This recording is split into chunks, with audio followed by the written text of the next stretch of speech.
سابق صدر Donald Trump پر کل نیو یارک کی ایک عدالت میں پیشی کے موقع پر کاروباری دستاویزات میں غلط بیانی کے 34 الزامات عائد کیے گئے ہیں۔ سابق صدر نے عدالت کے سامنے ان تمام الزامات سے انکار کیا۔ وائس آف امریکہ کی صبا شاہ خان نے یونیورسٹی آف پینسلوینیا کی کلیئر فرینکلسٹین سے جاننے کی کوشش کی کہ ان کے خیال میں ڈونلڈ ٹرمپ کے لیے یہ کوئی بڑا مسئلہ بن سکتا ہے یا ایک معمولی رکاوٹ ثابت ہوگا۔ So, Mar-a-Lago, he's facing extremely serious potential charges.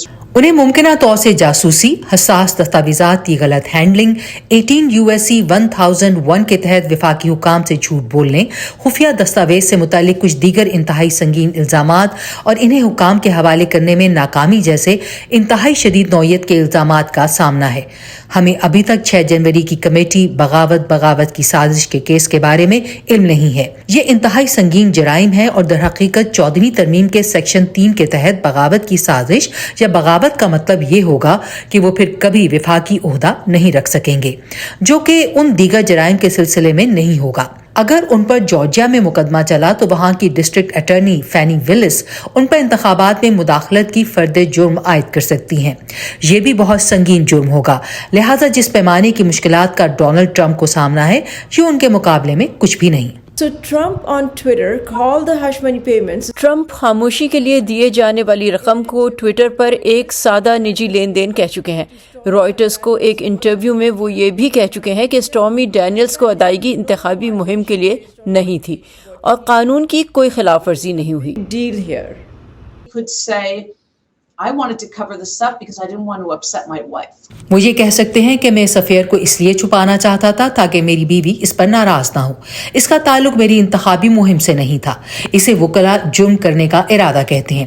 کیا ان کا ارادہ کیمپین فائنانس کی خلاف ورزی کرنے کا تھا؟ اور اگرچہ ان پر انتخابی مہم کے مالی قوانین کی خلاف ورزی کا براہ راست الزام نہیں، استغاثہ کو یہ ثابت کرنا ہوگا کیونکہ ان پر چارج کو بڑھا کر مجرمانہ فعل میں تبدیل کرنے کی دلیل کی بنیاد ہی اس پر رکھی گئی ہے کہ انہوں نے ایسا ایک اور جرم کو چھپانے کے لیے کیا۔ Trump has become the first ever. Trump فرد جرم اور عدالت میں پیشی کا سامنا کرنے والے پہلے سابق صدر ہیں، تو ایسا کیوں ہے کہ امریکہ کی قانونی تاریخ میں یہ پہلی بار ہے؟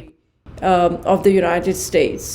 Well, we don't really have clear examples of. ہمیں صدر نکسن سے پہلے صدارتی جرائم کی واضح مثالیں نہیں ملتی۔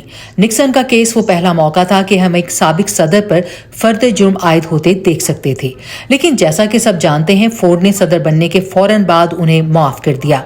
ہو سکتا ہے کہ یہ معاہدہ پہلے سے طے پایا ہو یا نہیں، بہرحال بہت سے لوگوں کو لگتا ہے کہ یہ کافی نقصان دہ تھا اور یہ ایک انتہائی بڑی غلطی تھی کیونکہ اس سے سابق صدور کو جواب دہ نہ ٹھہرائے جانے کا رجحان بنا۔